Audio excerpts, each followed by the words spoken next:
The first red flag wasn't even red. It was beige. A new internal memo, buried under 6 layers of corporate lingo, declaring that legacy partnership structures will undergo branding reevaluation for investor readiness. Translation?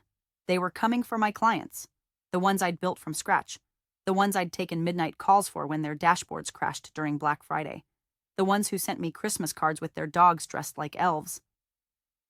I read that memo with the same expression I reserve for lukewarm chicken salad. Disappointed, not surprised. I'd been at Nexora for 8 years, long enough to know when a storm's coming, even if the skies still looked blue. The new storm wore too much cologne and said things like synergy loopbacks, with a straight face. His name was Chase, our founder's son, recently parachuted in with a smug grin and a LinkedIn profile that read like it was written by a hype man on Adderall.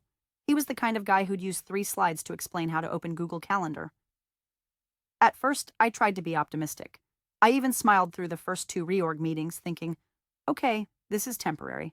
Just another phase. Seen it before. But the signs kept stacking. Operations stopped looping me into implementation check-ins. The marketing team forgot to include me in the press briefings. And Chase? He ghosted me more effectively than my college boyfriend after I mentioned student loan debt. You want to know the moment it truly sank in? It wasn't the memo. It wasn't the silence.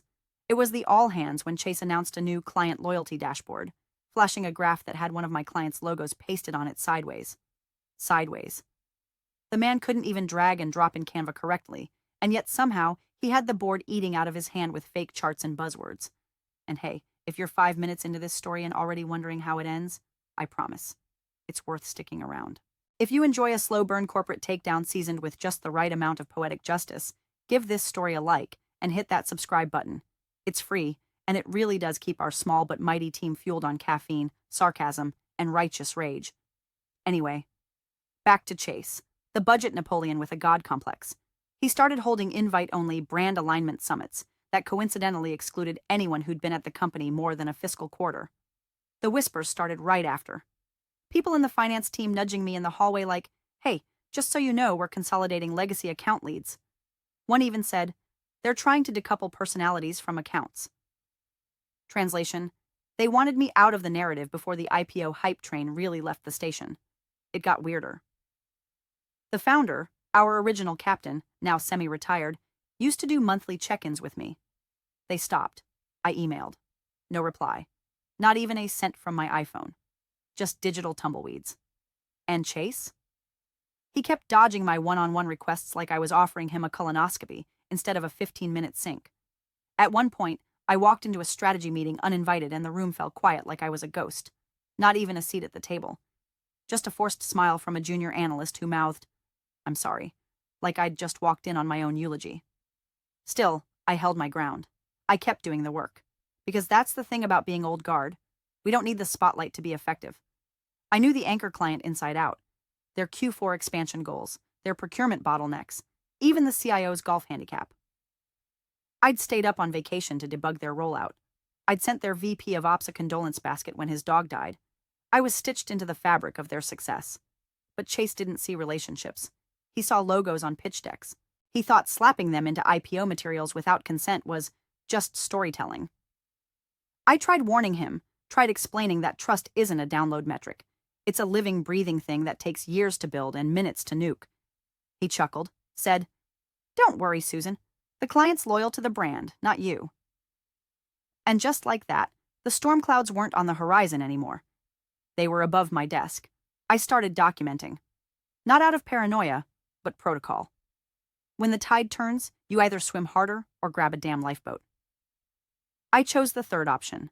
I started mapping the island I'd escaped to. Quietly, strategically, and with one phone call that would start flipping every domino Chase didn't even know he'd set up. The boardroom still smelled like overpriced upholstery and self-importance. You know the kind. Leather chairs that squeak dramatically, like they're auditioning for a courtroom drama, and a long mahogany table no one uses except for passive-aggressive coffee placement. I'd been in that room for 8 years, every quarter, like clockwork. Strategy reviews used to feel like sparring matches, in a good way. Iron sharpening iron. Lately, they felt more like a sleepover where everyone knew a secret but me.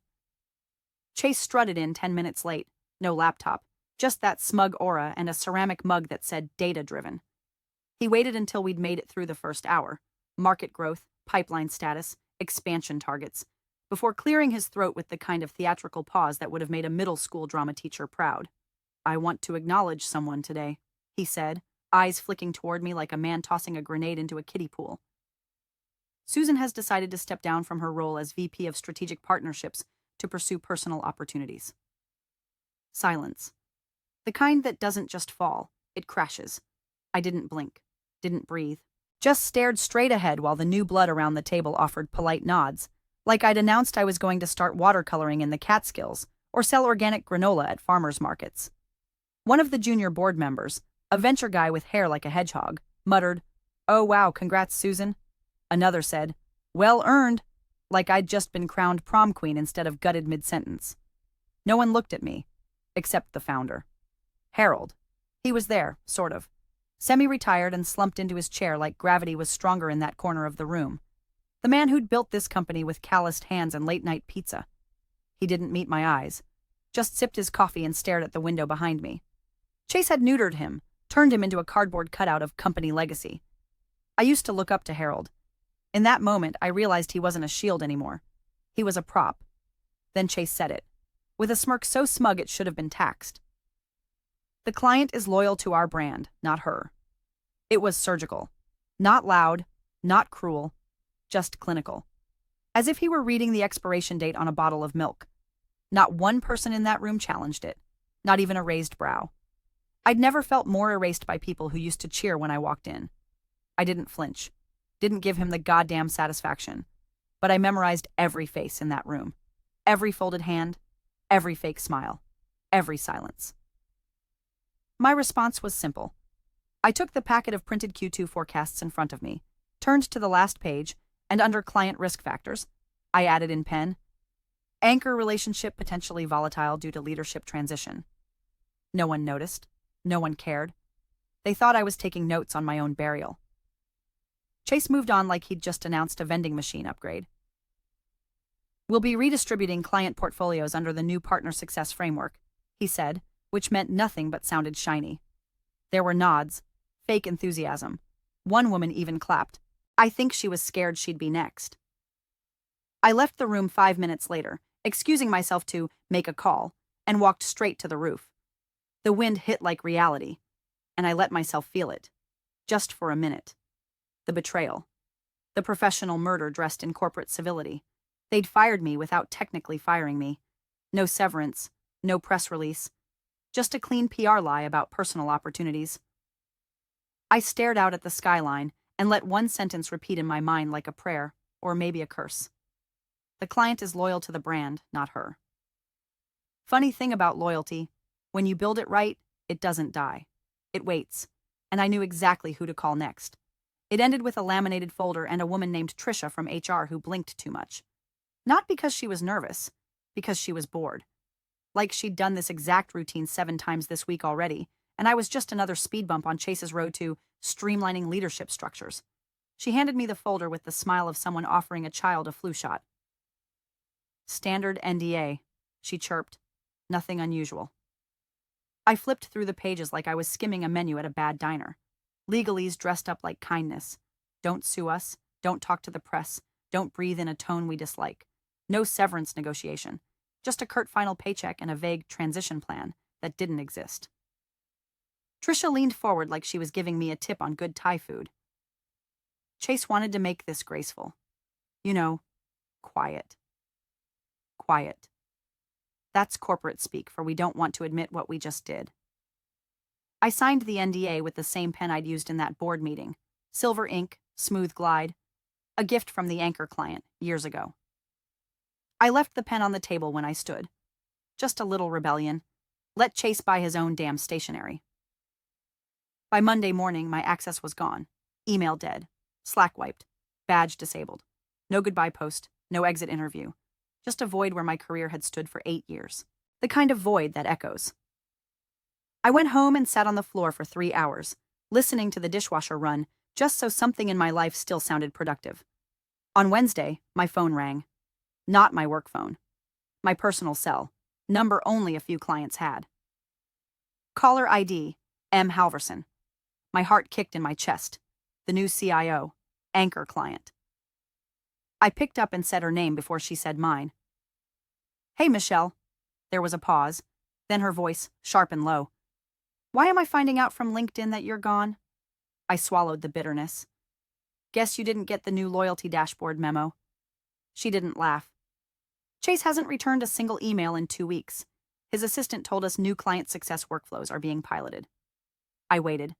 Then she said the line that snapped the pieces into motion. We're reevaluating our vendor stack this quarter anyway. Budget cuts.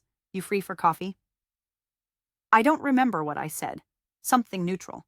But inside, something clicked. 3 moves ahead. I could already see the boardroom's polished table cracking down the center. The timing wasn't just poetic. It was strategic. We met Friday, corner booth. No eye contact at first. Just small talk. I let her vent. She hated Chase. Said he presented to their exec team like he was auditioning for a startup reality show. Didn't know their roadmap. Didn't even pronounce their CTO's name right. He called her Marina, Michelle said, deadpan. Her name is Marina. He didn't correct himself once. I sipped my coffee and let her talk. Eventually, she got to the meat of it. We've been with Nexora for 6 years, she said. Your team built every integration from scratch. No one else gave us that kind of attention. Chase acts like we're lucky to be in your portfolio. I nodded slowly. That's a shift. She leaned forward. Off the record, if we needed to explore options, would you know who to talk to? That was the moment. Right there. The old life died. The new one opened its eyes. I might, I said, voice calm as glass. She didn't press. Didn't need to. The next morning, I opened a private spreadsheet, made 2 tabs. One titled Anchor Transition Plan. The other, Competitor Contacts. And just like that, the quiet little exit they thought would vanish into HR paperwork, it became a countdown. And no one, not even Chase, could hear the clock ticking. I didn't wear a wire, but it sure felt like I should have. Every meeting, every message, every shared doc was wrapped in quiet code. No names, no direct references to Nexora, no paper trail. Just the platform, the vendor, the transition model. Michelle was meticulous about it. So was I. This wasn't some angry ex-employee smear job. This was reconnaissance, precision, and the stakes were tectonic. Officially, I was just an industry contact giving third-party insights. Unofficially, I was the ghost in the server room, showing them where all the wires really ran. The audit kicked off 2 weeks after our coffee. Michelle looped me in under the radar. Private video calls on her personal device. After hours, webcam pointed just slightly off-center so it never showed her face too clearly. Just in case, she said once. You never know who's watching. They'd been toying with a vendor evaluation already. Internal grumblings about bloat, inflexibility, opaque support tickets. Chase's arrival had only accelerated the rot. They felt ignored, taken for granted. Even the analytics suite, one I'd personally helped customize, had reverted to generic dashboards, stripping away months of use case refinements. It wasn't just inefficient, it was insulting. They demoed 3 alternatives. One was a flashy new unicorn that looked great until it couldn't integrate with half their legacy tools. The second had decent features, but was run by a VC-backed frat house that treated support like a social experiment. And then there was Bravura. Bravura wasn't the biggest, but they were clean, ethical. Their founder still took customer calls himself. No scandals, no bait and switches, just product that worked and a team that actually listened. I'd met their founder once, 6 years ago, at a conference booth crammed between an AI smoothie startup and a company that sold smart staplers. He wore jeans, answered every question without jargon, and refused to talk about funding rounds. I remembered thinking, if I ever jump ship, I'm calling him. So I did. Sent a short message. He replied within the hour. Of course I remember you. Let's talk. He didn't ask what happened at Nexora, just asked what the client needed and whether they were serious about moving. I told him the truth. They were. Very. But they needed quiet, a full roadmap, and 0 leaks. Understood, he said. Let me loop in my head of integration. We'll keep it to 3 people. NDA on our side. Silent mode. That's when the real work began. Michelle and I drafted the first framework on a Saturday afternoon. A clean 30-day transition plan with phased architecture, client-side sandbox testing, and fallbacks. She looped in 2 senior engineers under code names. I reviewed their legacy schema, matched API endpoints manually, and even suggested a few performance tweaks Bravura hadn't thought of yet. Every recommendation I made, I justified with data. But underneath the charts and feature matrices, something darker hummed. I never said the word revenge, but it sat beside me like a quiet shadow, watching me type. This wasn't about rage anymore. It was about balance. Justice by architecture. At one point, Michelle looked over the roadmap and asked, "Is this really doable in a month?" "If you don't sleep much," I said, "and if no one screws up." She smiled. "Then let's not screw up." A week later, Bravura sent a deployment dummy to test legacy data porting. It ran flawlessly. One of the engineers on the anchor client's side messaged me directly after, "This is the first time I've seen something work right the first try. Feels like cheating." It wasn't cheating. It was what happens when people care. By the end of the second week, we had 2 versions of the roadmap, one theoretical, one executable. We made a quiet pact. The switch would happen on IPO day. Not before, not after. When the spotlight was brightest on Nexora, the anchor client would ghost them live. No press release, just absence. No fireworks, no press conferences. Just one platform offline, another online, and a few subtle pins on lapels that would say everything without a single word. And still, Chase had no idea.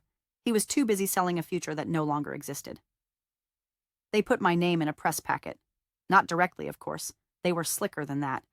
But when Nexora's IPO roadshow hit full throttle and the first round of investor materials dropped, there it was, my legacy client's logo, front and center, beneath a headline that screamed "Partnership Strength Built to Scale." And just below that, a quote lifted straight from a status meeting I led 2 years ago, word for word, like they owned it. Chase strutted through his media blitz like a man who'd never seen a bridge burn behind him. CNBC, Tech Circuit, even a half-baked podcast that spent 20 minutes asking him how he balances visionary disruption with leadership mindfulness. His answers were canned. Corporate haikus with too many buzzwords and not a single ounce of operational knowledge. But it didn't matter. The markets love a clean narrative, and Chase gave them one.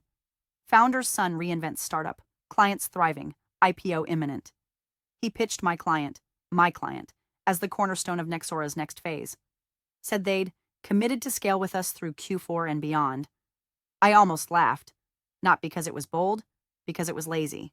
Chase thought if he said it with confidence, the market would just clap and nod. Never mind that the anchor client hadn't signed a renewal. Never mind that they'd already pulled read access from Nexora's internal API last week. Never mind that they were 2 weeks from pulling the plug. Michelle called me the night after the Tech Circuit article went live. "He just told the press we're deepening our integration. We haven't spoken to him in a month." "I know," I said. She sighed. "We need to move." "On schedule," I said. "No earlier." We both understood why.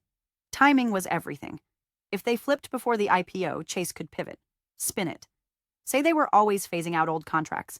But if they waited, if they pulled their presence during the bell ringing, there'd be no time to reframe.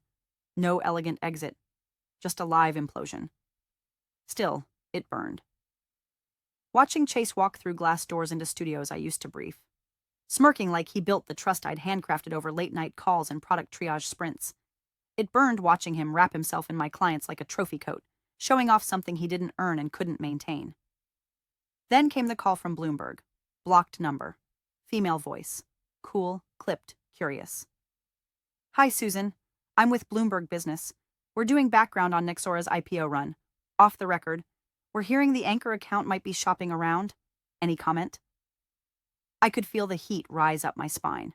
Not panic, not guilt. Just the spark of something feral and focused. I didn't ask who her source was. I didn't deny. I didn't flinch. I just said, "No comment, but watch the bell." She was silent for a beat. Then, "Got it." Click. I set my phone down and stared at the wall. Chase had built his castle on sand, then turned up the volume and prayed no one noticed the tide. The press loved his smile, his bullet points, his pretty slides, but they hadn't seen what I'd seen. The rot underneath. Every overpromise. Every neglected renewal. Every silent client slipping out the back while he chased headlines up front. This wasn't sabotage. I wasn't pulling strings or leaking emails or planting stories. I wasn't some cartoon villain in a pantsuit, whispering in dark corners. All I'd done was listen, guide, offer better options. If Chase was about to implode, it wouldn't be because I pushed. It'd be because he never looked down. The signatures came through at 11:47 a.m. on a rainy Thursday, buried inside a zipped folder titled Q3 Optimization Contract Review. That was our code. Inside it, the full executed agreement with bravura, time-stamped and final. It was done. The anchor client, Nexora's most visible, most weaponized name, had officially defected. Quietly, cleanly. No fireworks. Just a contractual guillotine Chase wouldn't see until the blade had already dropped. Michelle forwarded me the receipt with a single line of text. We go live Monday. You good? I stared at it longer than I should have. The satisfaction wasn't loud. It was clinical. Cold clarity, like a scalpel sliding through fabric. I typed back, perfectly good. Be early. Wear the pin. We'd talked about the pins weeks ago. Bravura's new branding campaign had these sleek black and silver lapel pins with a minimalist logo, barely visible unless you knew what you were looking for.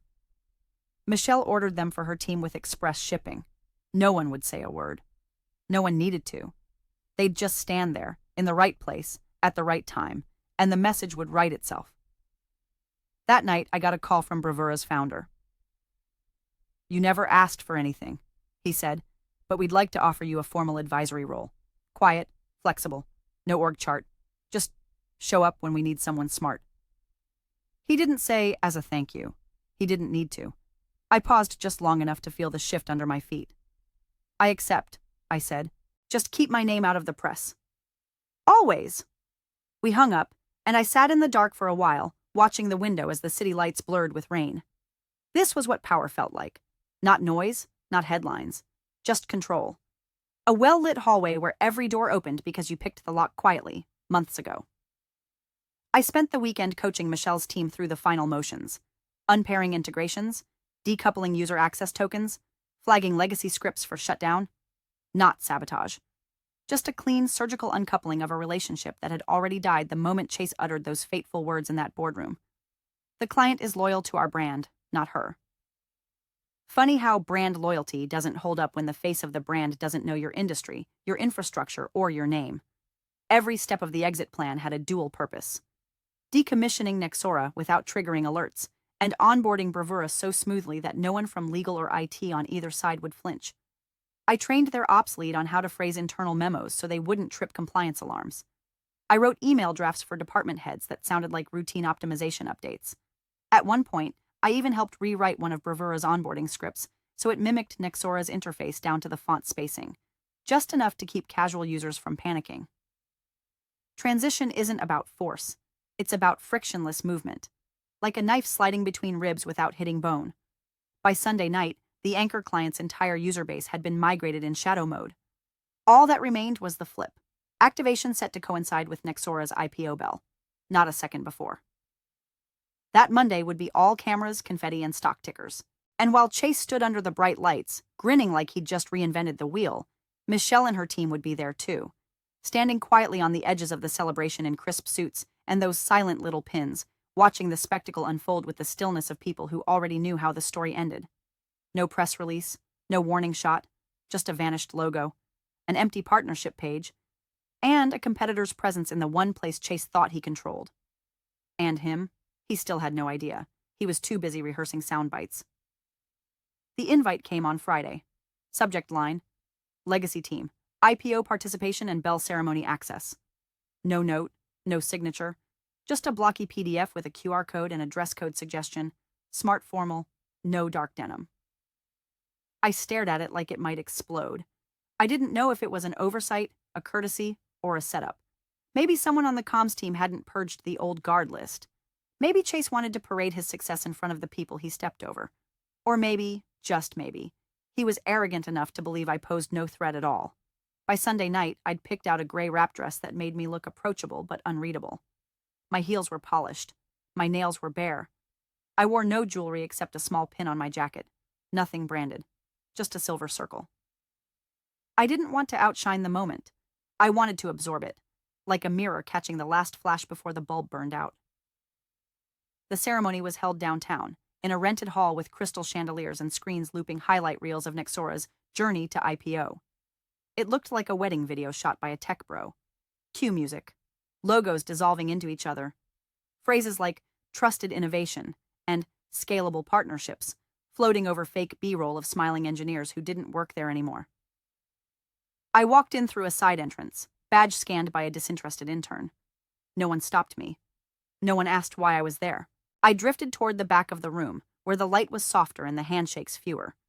Chase was up front, holding court like a preacher at a country club revival, grinning wide, working the crowd, hugging people like he'd just returned from war. He wore a slate blue suit that probably cost more than my first car, but his posture was off, shoulders too tight, eyes scanning the room between laughs. He saw me. Of course he did. His smile didn't drop, but it didn't widen either. It just paused, one beat too long. Then he looked away, back to the safety of new board members and venture capitalists who still believed in his slideshow gospel. I didn't move closer, didn't wave. I just stood near the refreshment table, sipping lukewarm coffee, watching people orbit him like he was the sun. But the real heat was still outside the building, until it wasn't. At 9:08 a.m., the anchor client arrived. 3 execs, one in navy, one in maroon, one in a light gray suit that caught the room's attention immediately, not because of who wore it, but because of what was pinned just above the breast pocket. Bravura's logo. Small, tasteful, matte black, not screaming, whispering. The other two had matching pins. They didn't rush the stage. They didn't join the crowd. They positioned themselves along the left side of the room, just close enough to be seen, just far enough to remain distinct. A comms intern handed them programs, clearly unaware. They nodded politely, smiled like everything was normal, and stood in perfect silence. I held my breath, because this was the moment I hadn't been able to plan for. How would it land? Would people notice? Would someone from the investor side recognize the logo? Would Chase? The lighting shifted as the production crew prepared for the bell-ringing live stream. The anchor client execs remained still, statues in a room of motion. One sipped from a tiny branded water bottle. Another glanced at her watch. I felt the adrenaline spike behind my ribs.